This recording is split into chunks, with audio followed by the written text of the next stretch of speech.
Hi friends, எல்லோரும் எப்படி இருக்கீங்க? ஹாப்பியாக? நானும் ரொம்ப ஹாப்பி. நேற்று உங்களுக்கு எல்லாருக்கும் ஒரு சீக்ரெட் சொல்லியிருந்தேன், மேக்ஸ் தான் ஈஸியான சப்ஜெக்ட் அப்படின்னு சொல்லிட்டு. ஆனால் நிறைய பேர் மேக்ஸை ரொம்ப டஃப்பாக ஃபீல் பண்ணுறீங்க. மேக்ஸை நீங்கள் டஃப்பாக ஃபீல் பண்ணுறதுக்கு 4 இம்பார்ட்டன்ட் காரணங்கள் இருக்குது. 4 முக்கியமான காரணங்கள். அது என்னென்ன அப்படின்னு ஒன்றா பார்க்கலாம். ஃபர்ஸ்ட் ஒன், மனப்பாடம் பண்ணுறது. நீங்கள் மேக்ஸ் ஃபார்முலாவையோ இல்லை சம்ஸையோ மனப்பாடம் பண்ணுறீங்க அப்படின்னா மேக்ஸ் உங்களுக்கு டஃப்பாக தான் இருக்கும். நீங்கள் மனப்பாடம் பண்ணக்கூடாது, அண்டர்ஸ்டாண்ட் பண்ணணும், புரிஞ்சுக்கணும். ஸோ அப்படி புரிஞ்சுக்கிட்டீங்க அப்படின்னா மேக்ஸ் ஈஸி தான்.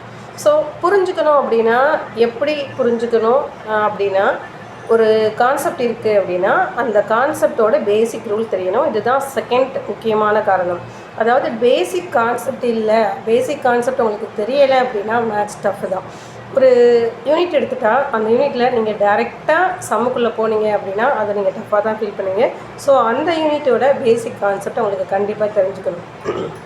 ஸோ 3வது முக்கியமான காரணம் என்ன அப்படின்னா, டீச்சர் கிளாஸ் எடுக்கும்போது கிளாஸை கவனிக்கணும். இப்படி கவனிச்சிங்க அப்படின்னாலே உங்களோட பேசிக் ரூல் வந்து ஒரு கான்செப்டோட பேசிக் கான்செப்ட் வந்து உங்களுக்கு புரிஞ்சிடும். இப்போ மற்ற சப்ஜெக்ட் எடுத்துட்டிங்க அப்படின்னா, டீச்சர் கிளாஸ் எடுக்கும்போது நீங்கள் ஆப்சண்ட் ஆகியிருந்தால் கூட நீங்கள் என்ன பண்ணலாம் அப்படின்னா, அந்த யூனிட்டில் இருந்து கொஸ்டின்ஸ் மார்க் பண்ணியிருப்பாங்க, ஒன் வேர்டு மார்க் பண்ணியிருப்பாங்க.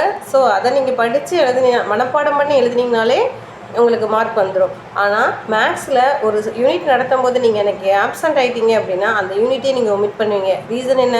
அந்த மேக்ஸ் பேசிக் கான்செப்ட் உங்களுக்கு தெரியலைன்னு அர்த்தம்.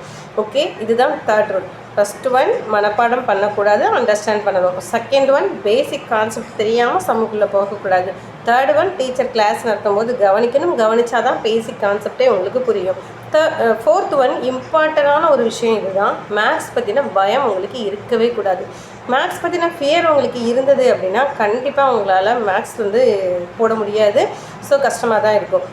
மேக்ஸ் வந்து நீங்கள் கஷ்டமாக ஃபீல் பண்ணுறீங்க, அதாவது பயமாக இருக்குது, மேக்ஸ் பற்றின ஃபியர் இருக்குது அப்படின்னா அதுக்கு நிறையா ரீசன் இருக்குது. உங்களுக்கு வந்து சின்ன வயசில் பேசிக் கான்செப்ட் இல்லாமல், அதாவது அடிஷன், மல்டிப்ளிகேஷன், சப்ராக்ஷன், டிவிஷனே தெரியாமல் நீங்கள் சம்முக்குள்ளே போயிருந்தீங்கன்னா உங்களுக்கு பயமாக இருக்கும். கண்டிப்பாக மேக்ஸ் பயமாக தான் இருக்கும்.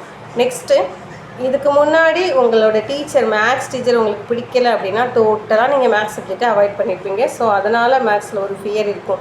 இல்லை ஒரு சிலர் மேக்ஸில் இன்ட்ரெஸ்ட் இருந்தாலும் சம்ஸ் செய்யும்போது எனக்கு வந்து ஆன்சரே வர மாட்டேங்குது அப்படின்ற ஒரு ஆன்சர் தப்பாக வருது அப்படின்னா கண்டிப்பாக வந்து நம்மளுக்கு என்ன ஆகும், ஒரு நெகட்டிவிட்டி வந்துடும். என்னடா நம்ம எவ்வளோ தான் போட்டாலும் நம்மளுக்கு சம்ஸ் ஆன்சர் வர மாட்டேங்குது, ஸ்கோர் வர மாட்டேங்குது அப்படின்றப்போ உங்களுக்கு ஃபியர் வந்துடும். இந்த ஃபியரை போக்கணும். ஸோ மேக்ஸ் பற்றின இந்த ஃபியரை எப்படி போக்குறது அப்படின்றத உங்களுக்கு நான் நாளைக்கு சொல்கிறேன். ஸோ நம்மளோட பேஜ், இன்ஸ்டாகிராம் பேஜை ஃபாலோ பண்ணிக்கோங்க. உங்களுக்கு டிஸ்கிரிப்ஷனில் நான் கொடுத்துருக்குற லக்ஸ் கணிதம் அப்படின்ற யூடியூப் சேனலையும் நீங்கள் ஃபாலோ பண்ணிக்கோங்க. Okay friends, thank you.